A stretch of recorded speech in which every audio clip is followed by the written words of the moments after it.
우리 성삼위 하나님께서 나를 구원하시려고 일하신 그것을 우리는 십자가로 부활의 고백으로 우리 하나님의 자녀가 되었습니다. 고백한 자녀가 하나님의 말씀을 듣고 그 다스림 받기를 소망합니다. 오늘 이 말씀 위에 우리의 귀가 복되게 하시고 성령께서 우리의 생각과 마음을 깨우쳐 주셔서 무엇이 진리인지를 분명히 듣는 귀한 시간 될 수 있도록 도와주시옵소서. 예수님의 이름으로 기도드렸습니다. 아멘. 네, 아멘. 네. 아멘. 하영이 아멘. 네. 우리 옆 사람한테 잘 오셨습니다. 같이 한번 인사해 주십시오. 네, 반갑습니다. 네, 정말 잘 오셨습니다. 제가 오늘 조금 움직이면서 좀 할 겁니다. 네, 그래서 오늘 우리 저기 시리즈로 좀 할 생각입니다. 하나님의 나라의 공동체, 하나님 나라로 공동체 세우기, 어떻게 세울 것인가 좀 할 건데요. 느헤미야 그 강해가 이제 끝났고 뭘 할까 이제 기도하는 가운데 있다가 하나님께서 한 2, 3개월 전부터 공동체에 대한 마음을 많이 주셨어요. 네, 그래서 어떻게 하는 것이 공동체인가 그런 마음이 있다가 오늘 했는데 생각해보니까 직감적으로 네, 직접적으로 간접적으로 우리는 공동체 다 속해 있습니다. 그렇죠? 네, 부부의 공동체도 속해 있고 또 회사에 가게 되면 회사 공동체가 있고 또 자녀와의 또 자녀 공동체가 있고 그러니까 어느 한 사람이든 공동체에 안 속한 사람이 없습니다. 그런데 우리의 고민은 뭐냐면 이렇게 공동체에 속했는데 성경이 말하는 공동체가 무엇인지 또 그 갈등을 이렇게 해서 어떻게 해결할 것인지 그럼 과연 성경적인 공동체가 세워주셨는데 그 비전과 꿈은 무엇인지 사실 많이 들어본 적이 없었던 것 같아요. 그래서 이번에는 강의 설교라기보다는 조금 시리즈로 한 짧으면 4주 길면 6주 정도 한번 공동체에 대해서 한번 살펴볼 생각입니다. 자, 근데 이제 우리는 공동체를 이제 오늘부터 시작할 건데 제가 또 한 영상을 준비했습니다. 3주 전에 실패했던 영상인데 오늘 다시 들고 나왔습니다. 잠깐 보시고 이게 진정한 가정 공동체인지 잠깐 보도록 하겠습니다. 예, 불을 한번 뒤에 좀 꺼주시겠어요?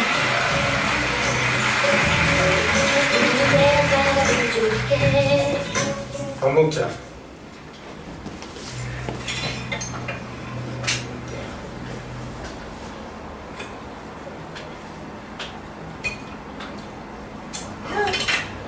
아버지, 우리 집은 대화가 너무 없는 것 같습니다.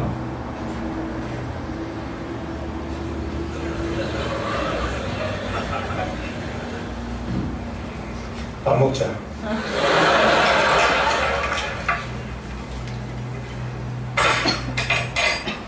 네 얘기 잘했다.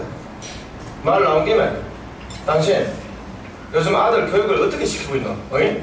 와예. 야 동민이야, 내 며칠 동안 쭉 지켜봤는데 오늘만 해도 그래. 해 뜨기 전에 뽀로로 키 나가 하루 종일 싸돌아 댕기다가 집 배때기 고프면 들어와가 밥만 처먹고 야 하루 종일 밖에 나서 뭐하노? 어이? 지도 모르겠습니다. 지도 야 때문에 아주 미치겠습니다. 동민, 니 솔직히 얘기해. 니 오늘 하루 종일 밖에 나가 뭐 했노? 학교 다녀왔는데 이게.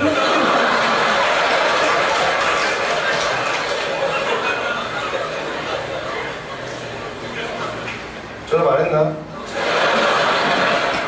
지 올해 입학했는데 이거. 중학교? 고등학교인데 이게. 밥 먹자.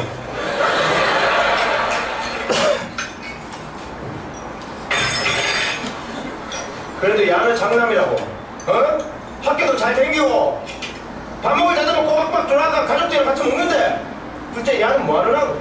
어? 하루 종일 코빼기도 안 베고 둘째 야는 뭐 하느라고?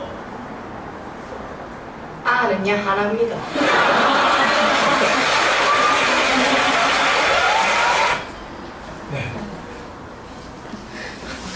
네. 씁쓸하시죠.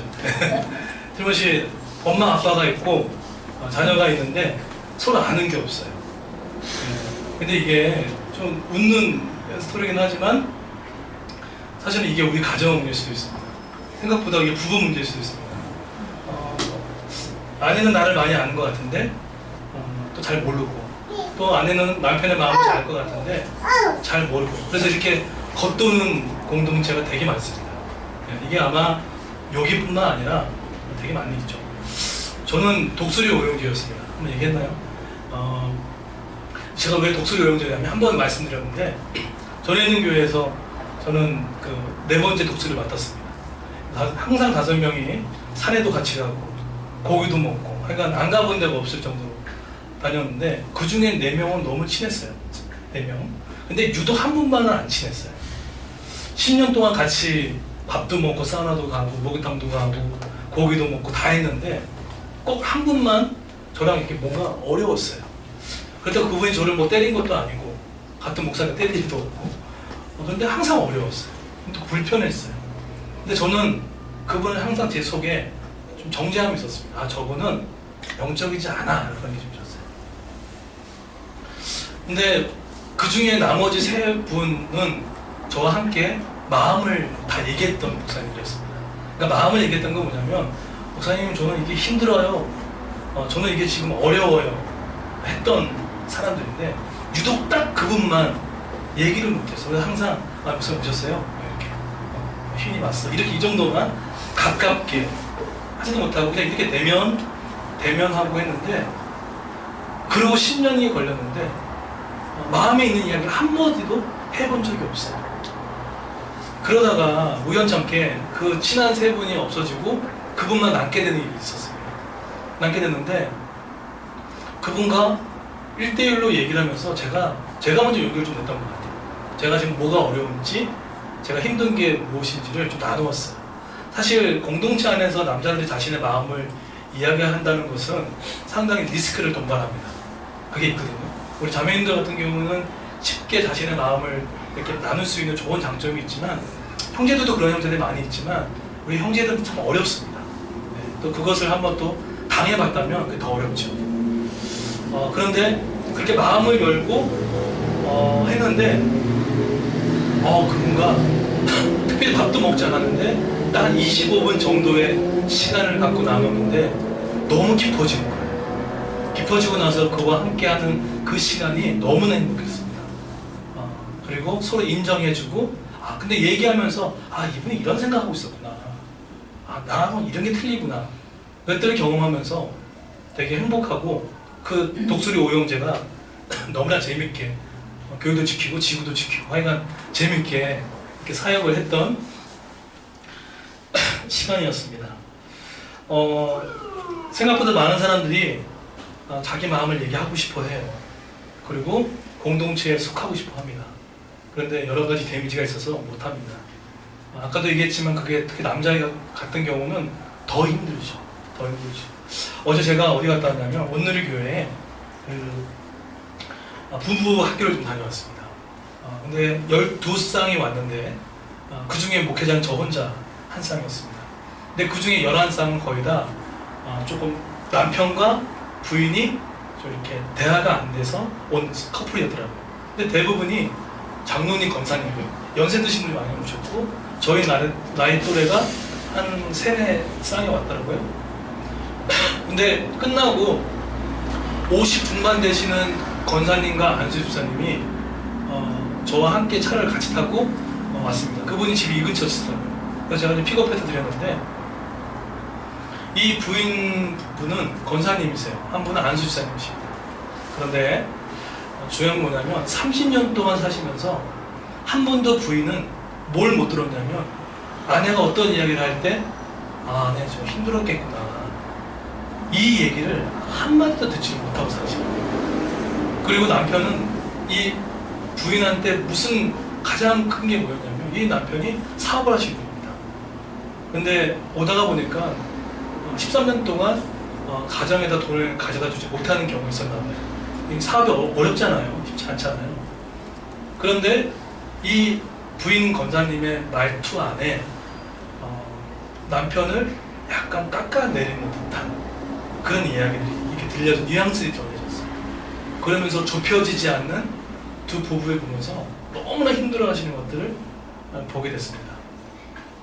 근데 저는 그 2시간 동안 같이 타고 왔는데 딱 한 단어만 되어지면 어땠을까 그 얘기는 못했습니다. 왜냐면 거기까지 들어갈 수 없다고 생각이 들어서 얘기했는데 너무 안타까웠어요.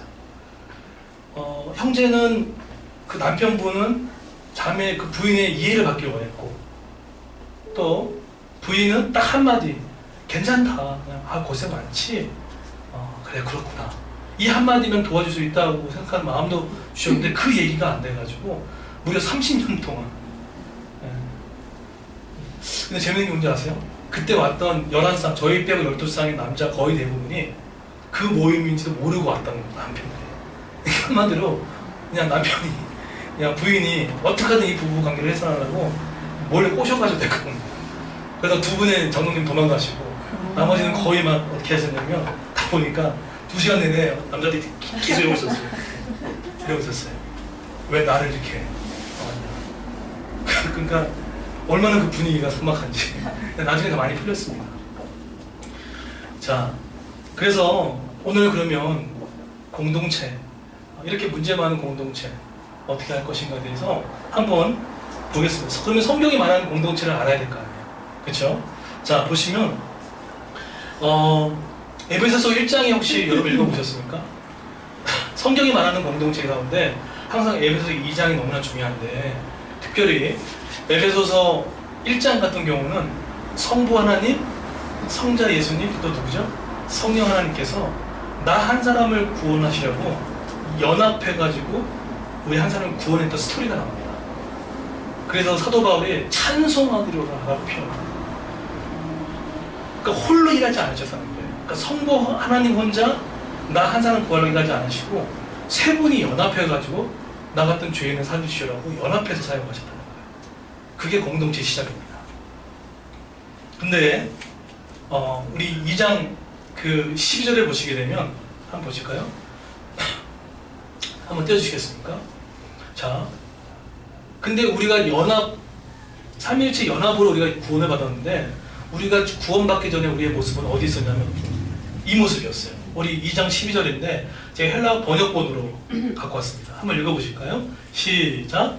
그때 여러분은 그리스도를 정말 몰랐고 이스라엘 공동체에서 제외되며 네. 구원받기 전에 우리의 모습은 어디 있었죠? 하나님을 전혀 몰랐고 공동체가 없었대요. 우리 현실이 이거였습니다. 공동체가 없었던 현실. 이게 성경이 말하는 우리의 첫 번째 현실이었습니다. 아, 공동체가 없었던 거구나. 그러고 나서 성삼위 하나님을 통해서 구원을 받았네요. 그래서 우리는 구원을 설명을 할 때 이런 표현을 많이 합니다. 그러면 갈라디아서 2장 20절 눈 감고도 암송하시죠. 네. 눈 뜨고 암송하십니까? 아니면 눈 감고 암송하십니까? 암송 많이 하시죠. 네, 하시는데 자, 한번 읽어볼까요? 시작! 네. 하나님을 만나면 항상 자신의 고백이 나로 시작됩니다. 내가 그리스도와 함께 십자가에 못 박혔나니. 그런데 에베소서 2장에서 갑자기 주어가 바꿔버려요. 그러니까 내가 하나님과의 관계를 통해서 구원을 받고 나 혼자였다가 2장 4절 보십시오. 6절부터 이게 2장의 핵심입니다. 에베소서 2장부터 4절, 5절, 6절 예. 어떻게 바뀌냐면 우리라는 단어가 바뀌어요. 처음에는 하나님과 나의 1대1로의 관계로 우리를 불렀다가 갑자기 에베소서 4장 6절에 보면은 우리라는 공동체의 이름으로 우리를 부르다는 거예요. 그 얘기는 뭐죠? 신앙생활을 하는 건 하나님과 1대1로 개인의 구원을 시작했지만 시작과 동시에 우리는 너와 나 함께 공동체를 시작한다는 거예요. 홀로 신앙생활을 하는 것이 아니라 공동체로 시작한다는 중요한 내용을 담고 있습니다. 이것이 바로 나에서 우리로 바뀐 거예요. 공동체로 신앙생활을 하는 겁니다. 근데 세상은 안 그렇죠. 너 혼자 살 사람, 각자 도생, 혼자 열심히. 근데 성경은 성삼위 하나님도 공동체로 시작했고 신앙생활도 저도 희인이가 있어야 되고 우리 병호 형제도 있어야 되고 우리 정주 형제도 있어야 되고 같이 하는 겁니다. 공동체로 바뀐 거예요. 이게 중요한 성경이 말하는 공동체의 시작입니다. 그래서 나들목교회 그 김형국 목사님이라는 분이 계십니다. 그분이 이렇게 얘기합니다. 잘 들어보세요. 각자 그리스도 안에서 새로운 피조물이라면 우리는 그리스도 안에서 함께 놀라운 관계로 들어갑니다 라고 얘기를 해요. 자, 쉽게 얘기하면은 십자가의 부활로 어떻게 되죠? 하나님 나라로 들어왔습니다. 그렇죠? 들어오고 나서 누구의 다스림을 받습니까? 하나님의 나라의 다스림을 받는 건데 홀로 받는 게 아니라 부르심을 받은 같은 사람끼리 같이 요 부르심을 받고 신앙생활을 같이 해요. 그런데 이 공동체를 파괴하는 것들이 있습니다. 존 파이퍼라는 목사님 아십니까? 존 파이퍼 목사님은 개혁주의 아주 선봉이지 않습니까? 어떻게 보면 팀 켈러 목사님보다 더 선봉일 수도 있는 존 파이퍼 목사님이 이런 얘기를 했어요. 제가 최근에 읽었던 그분의 신학책에 이렇게 얘기합니다. 한번 읽어보십시오. 이게 요즘에 공동체를 파괴하는 중요한 주제를 담고 있어요. 한번 읽어보실까요? 시작.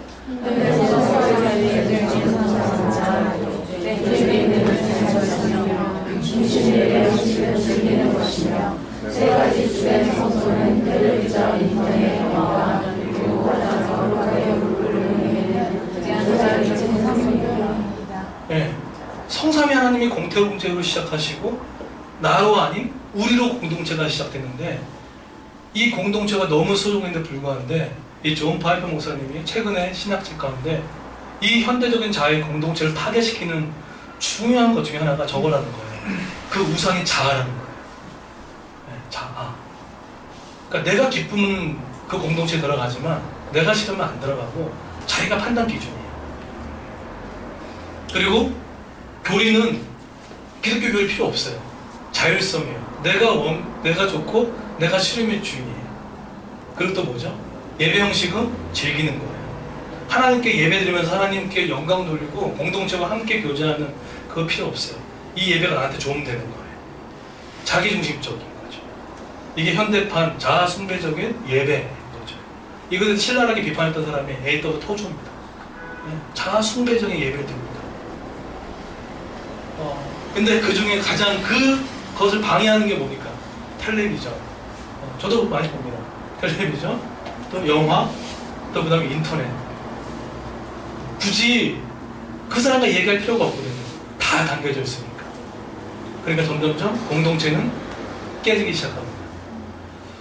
자, 그러면 문제는 뭘까요?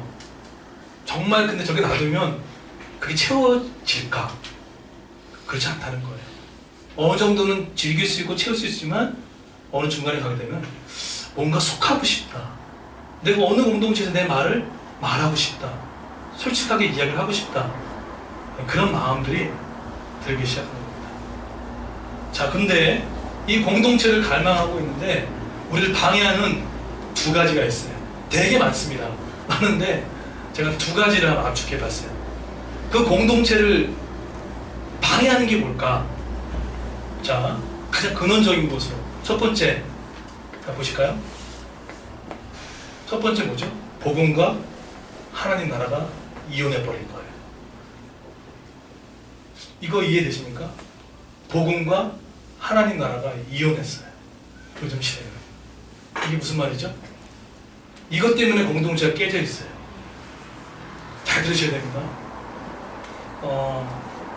공동체, 그러니까 복음과 하나님의 나라가 이혼했다. 이게 무슨 말이냐면, 잘 설명해 드릴게요. 여러분이 십자가와 부활로 어떻게 됩니까? 복음을 받아들였어요. 그렇죠? 그러면 누구의 자녀가 되는 겁니까? 예, 하나님의 자녀가 되는 겁니다. 누구의 백성이죠? 예, 하나님의 백성이라는 거예요. 백성이라는 게 뭡니까? 왕이 전제된 거거든요. 그죠? 자녀면 아버지가 전제된 겁니다. 근데 복음을 갖고 들어왔어요. 근데 하나님 나라로 딱 들어왔는데 거기서부터 문제가 생기는 거예요. 무슨 말이냐면 제가 한번 물어볼게요. 들어오면 아버지의 가언이 뭔지, 이 회사의 목회 철학이 뭔지, 그 중심 사상이 있을 거 아닙니까? 그렇죠? 그러면 내가 복음으로 들어왔는데 들어오는 아버지의 생각, 중요하고 생각하는 가치, 사상이 있을 거 아닙니까? 근데 그것에 대해서 한번 물어볼게요. 예수님의 가장 핵심 사상이 뭡니까? 우리 아버지라고 부르시는 하나님의 가장 중심적인 사상이 뭡니까? 이게 뭐죠? 네, 하나님의 나라입니다. 만약에요, 예수가 생각하는 하나님의 나라가 중심 사상이 아니면 이거 없이 열심히 달려가면 이런 사람 뭐라고 합니까? 조직원이라고 합니다. 네. 조직원이에요. 아무런 가치와 중심 사상도 모르고 뛰어가는 거, 이걸 조직원이라고 합니다. 그렇기 때문에 사람들은 교회 예수님이 중심 사상이 뭡니까? 물어보면 한번 물어볼게요. 우리 정조님은 예수님이 가장 생각하시는 중심 사상, 하나님 나라 듣기 전에 뭐라고 생각했어요? 얼핏 이렇게 떠올랐을 때. 저 사랑이요. 네, 사랑. 네, 우리 소명이는 뭐였어요? 네. 질문이 뭐냐고요? 질문입니다. 예수님이 가장 크게 생각하는 가치 뭘까요? 생명. 네. 우리 하리 엄마는 뭘까요?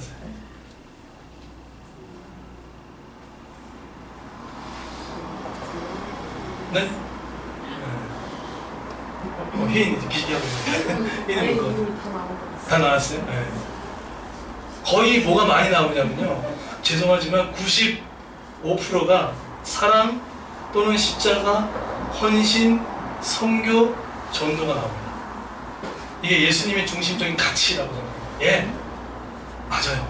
예, 맞는데 중요한 건 신구약을 여러분 통독하고 계시죠? 신구약을 딱 통틀어가지고 하나의 관점이 뭐냐면 하나님의 나라의 관점입니다. 그렇게 성경을 보시는 거예요. 자, 그러면 여러분 그 하나님의 이 중심 가치, 우리 예수님이 뭘 제일 골똘히 생각하실까에 대한 이 하나님의 나라의 가장 중요한 구절이 뭔지 아세요? 마태복음 1장 15절입니다. 마가복음 뭐죠? 회개하라, 때가 찼고 천국이 가까워합니다. 거기서 천국이라는 단어가 마실레이안이라고 합니다. 마실레이안이라는 뜻이에요. 헬라어로. 이 뜻이 뭡니까? 이 뜻이 뭐냐면 왕이 다스리는 나라는 뜻이에요. 왕이 다스리는 나라. 그것이 바로 천국 하나님 나라입니다. 근데 왜 이게 문제가 되죠? 십자가와 부활의 복음을 갖고 하나님의 백성은 들어왔는데 왕이 나를 다스려야 되는데 어떡하죠? 다스리면 안 받는 거예요. 예배 때는 받지만 나머지 영역에 대해서 뭐죠? 안 받는 거예요. 예배는 영역을 드려요. 우리가 예배 드리기 때문에 이건 하나님 인정하는 것 같아요.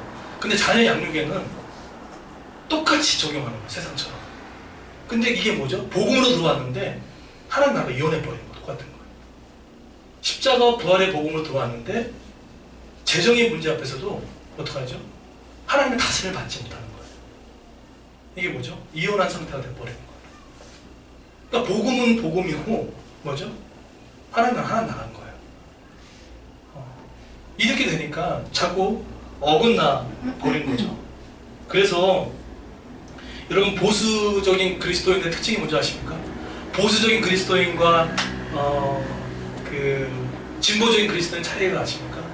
보수적인 그리스도인은요, 개인의 구원에만 관심이 있습니다. 그래서 나 이제 천국 티켓 땄어, 이제 끝이에요.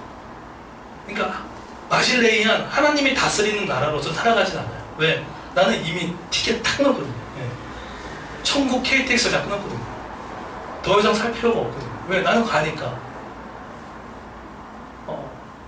그래서 개인적인 구원에만 탁 침치한 거예요.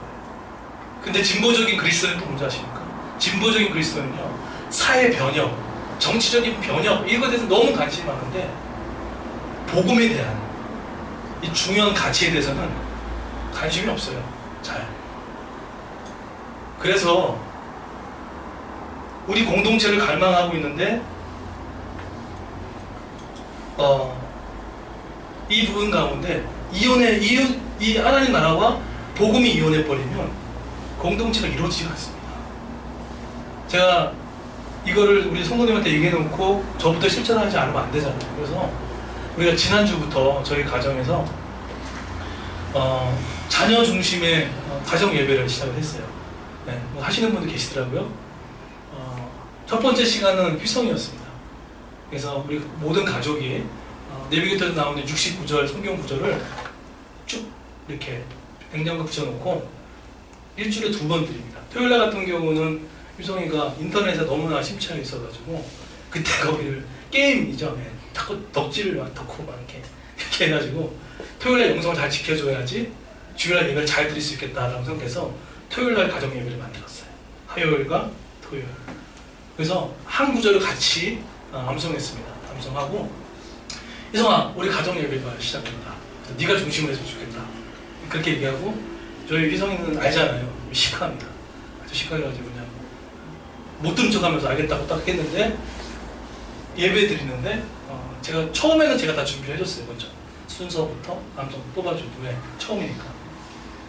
그러고 나서 희성이가 딱 8시에 시작하거든요. 8시에 하는데 희성이가 기타를 갖고 왔더라고요. 기타를 갖고 오고 이게 아이패드 말고 더 큰 거 있어요. 이 아이패드.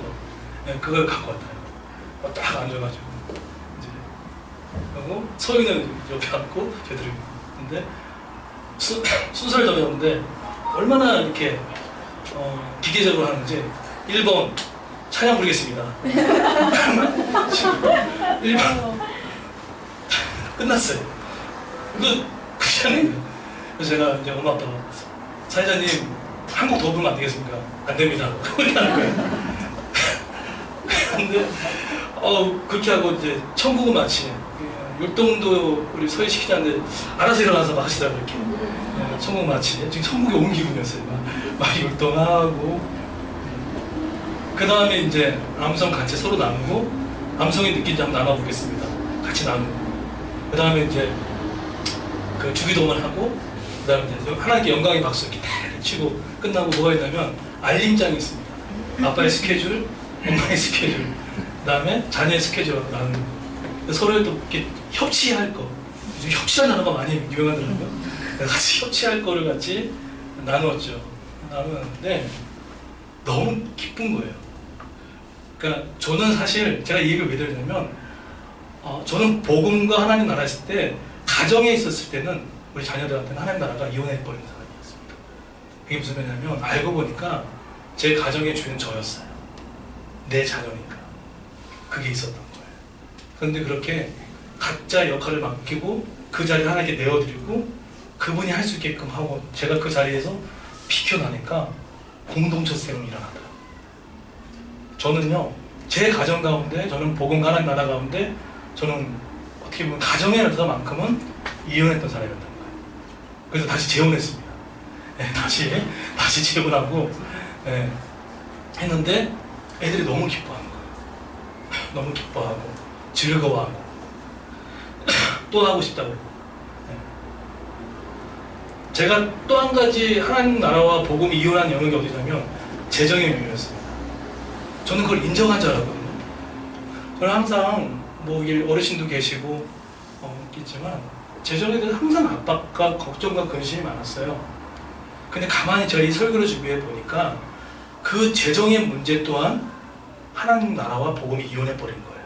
십자가와 부활의 복음과는 내가 구원받았지만 이 재정에 대해서 염려가 많다는 얘기는 하나님께 전능하시고 전제하시고 모든 걸 공급하시는 그 하나님께 재정의 문제를 맡기지 않았던 거예요. 내가 염려했던 거죠. 그러니까 어떻게 합니까? 재정이 나아질 리가 없죠. 우리가 뭐 재정 전문가도 아니고. 그러니까 뭡니까? 저는 재정에 있어서 복음과 하나님 나라가 이혼하고 있었다. 근데 최근에 제가 이것이 해결이 됐어요. 합쳐야겠다. 그래서 이 문제를 놓고 같이 기도하고 맡겼더니 그 평안함이 오는데 이 똑같은 이야기를 여러분 지금 하시고 있는 뭐죠? 큐티 편집장인 박대영 목사님입니다. 그분이 썼던 글 중에 하나님 나라와 묵상이라는 글이 있어요. 그 글 가운데 기가 막히게 표현했어요. 한번 보시겠습니까? 이런 얘기를 해요. 자, 저거 한번 읽어보시겠습니까? 밑에 자, 한번 읽어보겠습니다. 시작.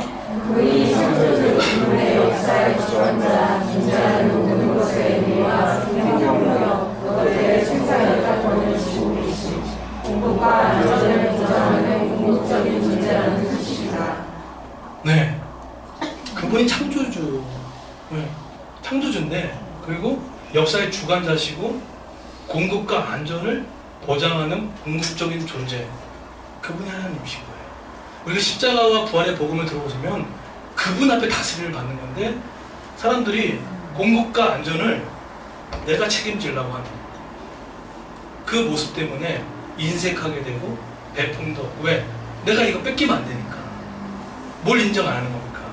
창조주 하나님과 공급자 되시는 하나님의 인정됨이 없는 거예요. 자, 첫 번째 공동체를 방해하는 첫 번째 이유 뭐였죠? 하나님 나라와 복음이 이혼한 거예요. 두 번째는 뭘까요? 두 번째 한번 띄워주시겠습니까? 두 번째는 가식. 저 영어 한번 읽어봐 주시겠습니까? 제가 몇 번 연습했는데 자꾸 발음이 꼬이더라고요. 자, 우리 저 가식을 영어 한번 읽어보고 시작. pretense. 네. 가식 때문에 공동체가 하나가 안 되는 거예요. 자, 가식이 뭐죠? 이겁니다. 우리는요 어떤 사회를 살아가고 있냐면 방향보다는 뭐가 중요합니까? 속도가 중요합니다. 그리고 질보다는 뭐가 중요하죠? 양이 중요한 시대. 그래서 중요한 거기에 따라서 자기 상보를 결정을 받습니다. 그런데 한병철이라는 교수님이 계십니다. 피로사회를 썼던 분이죠. 그분이 피로사회라는 책에 보면은 이렇게 얘기해요. 자신은 변하지 않는데 자신이 해놓은 곳으로 자신의 가치를 평가받는 시대. 네. 자신은 안 변해요. 근데 자신이 뭔가 자꾸만 뭐 만들어 놓고 해가지고 그걸 가지고 가치를 평가받는 시대. 그래서 그 한병철이라는 피로사회 썼던 교수님은 이것을 활동 과잉의 시대라고 얘기합니다.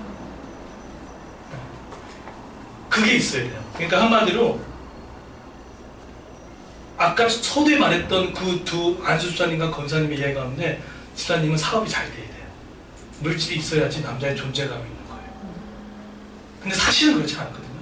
남편 존재로서 하나님의 형상이고 남편 존재로서 그게 인정이 되고 나서 그 다음에 풀리는 부분이 순서가 있어야 되는데 대부분 우리는 어떤 가치를 평가받기 위해서 뭔가 자꾸 업적을 취하고 했던 부분인 거죠. 그러니까 어떻게 합니까? 그 가치에 내가 올라섰는데 안 되면 어떡합니까? 우울증이 오는 거예요. 네.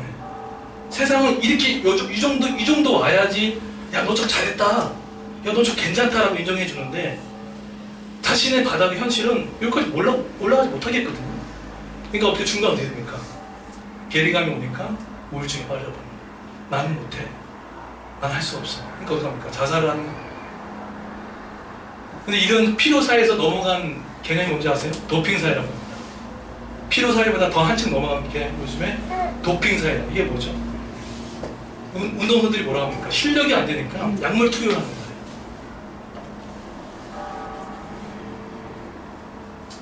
그리고 그래가지고 가다한 노동도 하고 성과를 통해서 가치를 존재 인정을 받아야 되니까. 아까 그 권사님은 딱 한마디면 되는 걸 갖고 힘들었지, 어렵겠구나. 물론 그 뒤에 물질도 필요합니다. 근데 그 가치를 물질로 받으려고 했던 이 부분이 생기다 보니까 어려움이 생기더라고요. 그래서 도핑 사회는요 자신은 변하지 않는데 학벌, 뭐죠? 성형을 통해서 내가 이 정도 돼야지 인정해 주니까, 내가 이 정도 해야지 인정받으니까, 이런 사람은요 쉬지 못해요. 쉼이 없어요. 계속 달려야 돼요. 계속 달려야 돼요. 얼마나 피곤한지 몰라요. 근데 이게 하나님의 성경이 말하는 가치냐는 거예요. 죄송하지만 아니라는 겁니다. 이 가치는 세상이 만들어둔 가치입니다. 네. 그래서 우리 남자들 경우 있습니다. 이 정도는 돼야지, 이 정도는 돼야지. 그런데 정말 성경도 그렇게 얘기하는지 한번 볼까요? 그런 얘기 한 적이 없습니다. 내가 이 정도 가치가 돼야지 하나님이 야, 너 이만큼 올라왔네? 막 사랑해주고, 너는 열심히 뛰었네? 더 사랑해주고. 이걸 뭐랍니까? 이게 율법입니다. 하나님 그렇게 사랑하셨나요? 죄송하지만 그렇게 사랑하지 않았습니다. 어떻게 알 수 있을까요? 에베소서 1장 하나님께서 한번 읽어보시죠. 하나님께서 시작. 하나님께서 있는 그대로 용납하셨다. 이거 잘 드셔야 됩니다. 자, 그 다음에 보십시오. 에베소 1장 4절 보시게 되면, 자, 읽겠습니다. 시작. 천지 만물을 창조하기 전에 우리 아무것도 안 했잖아요. 그죠? 근데 그 하나님께서 나를 선택했대요. 네. 우리 기태 형제를 선택하고 선화자매를 선택하고 없는데, 한 게 없는데 그냥 선택해버린 거예요. 그리고 보세요. 로마서 말씀인데, 우리가 아직 재현되었을 때 그리스도께서 우리를 위하여 죽으심으로 의인이었습니까? 아니었잖아요. 의인이 아니었는데 아무것도 한 게 없는데 예수 그리스도께서 우리를 죽으셔주고, 이걸 뭐라고 합니까? 이걸 은혜라고 합니다. 어디 여기에 피로 사이가 있고 도핑 사이가 있습니까?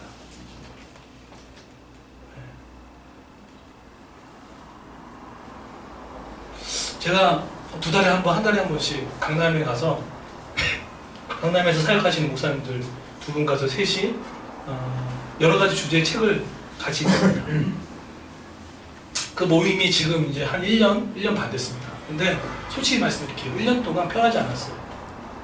한 분은 그 남서울교회 하정구 목사님 다니시는 교회에 섬기시고, 한 명은 저와 같이 그때 한 모셨던 그 목사님 계셨는데, 저랑 같이 전에 있는 교회에서 같이 사역을 했던 목사님이십니다.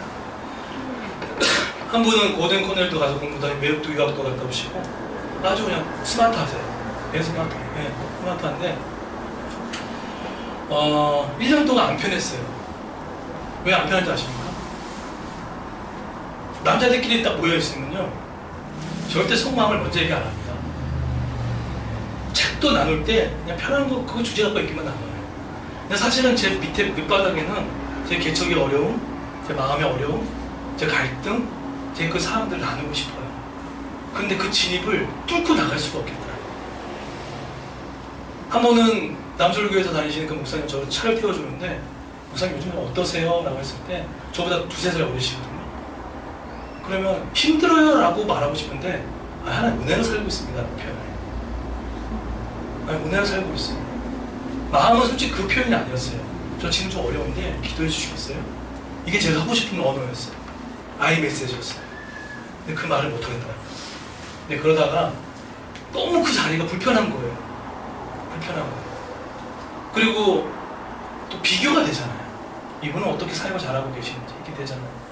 그러니까 그게 묘하게 긴장감이 썰여져 있는 거예요. 그래서 갈까 말까, 혼자 책을 읽을까 말까, 공동체 떠날까 말까, 이게 고민이었어요. 참 시원하죠. 10년 넘게 봤던 분들인데, 그런 긴장감이 있고. 근데 제가 뭐 때문에 그런지 모르겠지만, 이 모임을 지속되기 위해서라면 제가 이 모험을 하지 않으면 안 되겠다는 마음이 좀 들었어요. 그래서 제가 그 모임을 할 때 좀 모든 어려움들을 좀 얘기를 나눴던 것 같아요. 물론 어려움을 다 얘기해가지고 뭐 하나 된다, 그 얘기가 정답이라고 알아보고 싶지도 않고요. 다만 가식 없이 있는 그대로의 모습을 보여주고 싶었던 것 같아요. 근데 제가 그 여러 가지 막 오죠. 그런 리스크가 있겠죠. 이 말이 돌아다니면 어떨까? 이 말이 누가 다시 돌려서 메아리로 치면 어떨까? 이게 왜 없습니까? 이 교회 안에서 되게 좁은데 그런 경험도 있고, 그 몇 번 저도 당한 경험도 있고, 이게 얼마나 어려운데요. 자존심도 있고. 근데 제가 그거를 노출을 했어요. 그냥. 근데 제가 노출했던 가장 큰 이유는 친해지려고 노출한 게 아니었습니다. 그게 아니었고요. 제 존재가 하나님 앞에 받아들였다는 마음이 먼저 들었기 때문에 한 거예요. 그 얘기는 뭐냐면, 내가 하나님 앞에 먼저 받아들임을 받았고, 내가 지금 이렇게 힘들게 사는 것은 고생 때문에 이 고생의 목적이 아니라 하나님의 영광을 위해 살아가는데 지금 일어난 일들이기 때문에 가치가 있다 라는 마음이 들기 시작해서 얘기했던 거예요. 만약에 나 혼자 살기 위해서 했다고 쓰면은 그 얘기 할 필요가 없겠죠. 근데 나는 하나님 앞에 보니까 문성기는 사람은 교회가 부흥을 하던 교회가 부흥하지 않든 하든 간에 상관없이 하나님은 내가 제인되었을 때 있는 그대로 받아주시는 분이거든요. 나는 그분을 위해 영광을 위해서 달려가고 있거든요. 그러면 그게 크지 않아요. 그러고 얘기했더니 그 목사님도 오픈하시고 또 한 분의 목사님도 지금 목회를 그만둬야 될지 말아야 될지까지 그 위기까지 있었던 목사님이었던 거예요. 또 됩니까? 하나님. 그러고서 나머지는 책 모임이 풍성해지고 또 가고 싶고 카톡방도 너무 활발해지고 네. 전에는 뭔가 이거 말하면 웃길까? 막 그런 카톡방 그런 거 있잖아요. 덩실덩실 하는 걸로 해야 되나 막 그런 생각을 안 하고 그냥 있는 틱틱 멀어요. 우리 교회로 좀 오세요. 막 이렇게 좀 솔직하게 툭툭 얘기해도 너무 편한 모임이 되어버렸어요. 가고 싶어요. 네. 이게 저만의 문제가 아니라 생각을 합니다. 여러분 공동체 안에서 가정이라든지 부부 안에서라든지 가정교회 안에서 이러한 나를 용납하셨고 그분의 영광을 위해서 내가 살아갔다는 이 가치 가운데 나누지 않고 계속해서 꽁꽁꽁 내 앞을 숨겨놓으면 그 관계는 10년이든 20년이든 밥을 100그릇 먹든 200그릇 먹든 간에 그 친밀함은 절대로 거기까지 도달하지 못하게 됩니다. 중요한 게 뭡니까? 하나님께서 우리를 위한 뭐죠? 있는 그대로 용납하신 겁니다. 그러면 여러분이 어떤 가치, 어떤 외모, 어떤 재정, 어떤 모습이 필요 없어요.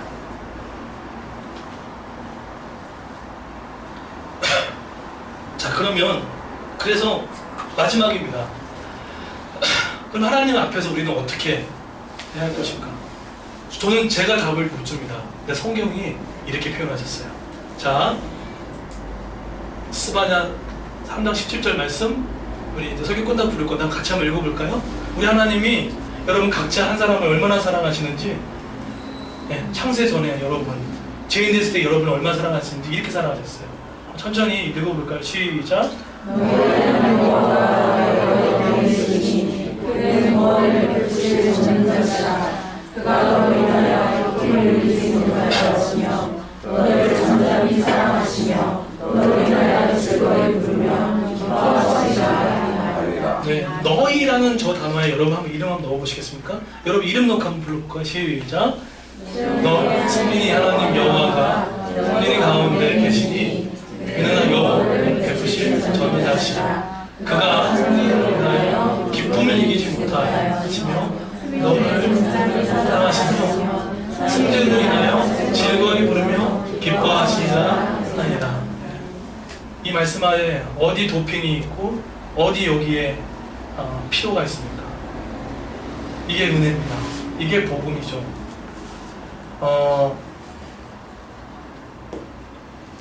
사람과 사람의 기준에 맞춰서 내가 그렇게 올라가면 인정받는다는 것은 필요하긴 하지만 그것은 성경이 말하는 공동체의 생각이 아니라는 것입니다.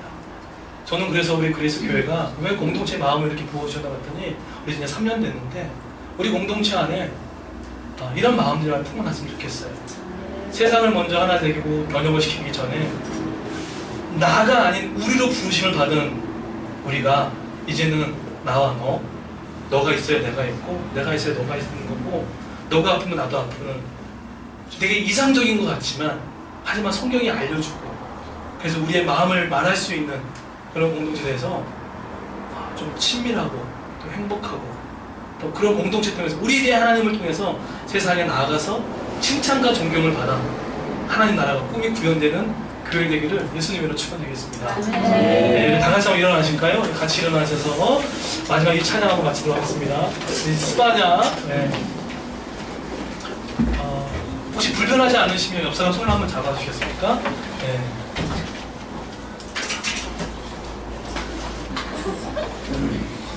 네. 불편하면 안 잡으셔도 되지만 그렇지만 우리는 우리로 모였습니다. 기재 형제하고 사모님은 손을 안 잡고 있습니다. 자, 우리 같이 한번 너의 하나님 여호와 같이 한번 네, 찬양하도록 하겠습니다.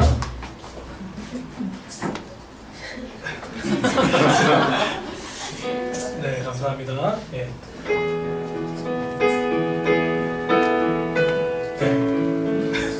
네, 형제가 먼저 와야 돼요. 너의 하나님 여호와가 너희 가운데 계시니 그는 구원을 베푸실 전능자 전능자시라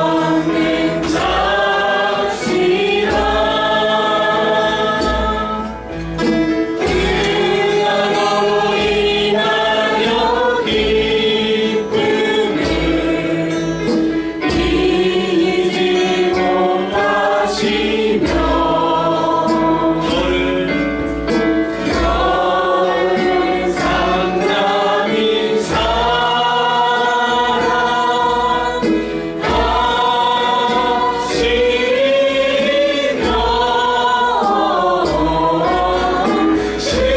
시원히 들으며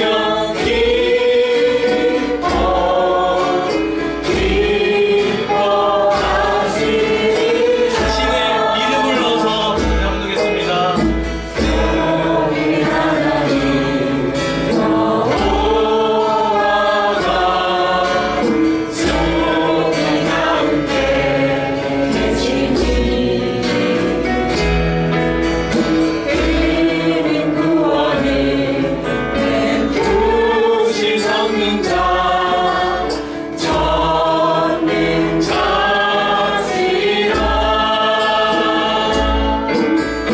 그가 너로 인하여 기쁨을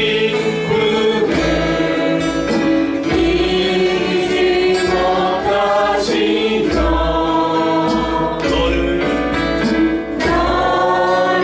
잠잠히 사랑하시며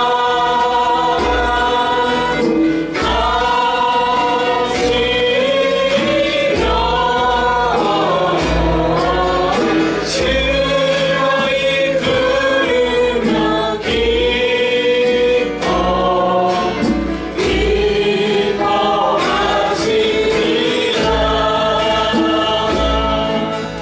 예, 우리 다 손을 잡고 한번 기도하겠습니다. 내가 그리스도와 함께 십자가에 못 박혔나니 복음으로 들어왔죠. 그러나 이제 우리가 그와 함께 안전받았다라고 한 것처럼 공동체로 하늘나라 갈 때까지 같이 신앙생활을 할 겁니다. 손을 잡은 우리 지체가 성경적인 공동체를 꿈꾸게 하시고 하나님 나라와 복음이 이혼됐던 자 있으면 하나님 회복되게 하시고 더불어 가식으로 살아갔던 이 피곤한 이 옆에 있는 우리 지체들을 하나님 불쌍히 여겨주셔서 있는 그대로 창세전에 택하셨던 하나님의 사랑을 느낄 수 있게 달라고 용납받은 하나님의 존재로서 쓰게 달라고 시간 다 같이 기도하겠습니다. 기도합니다.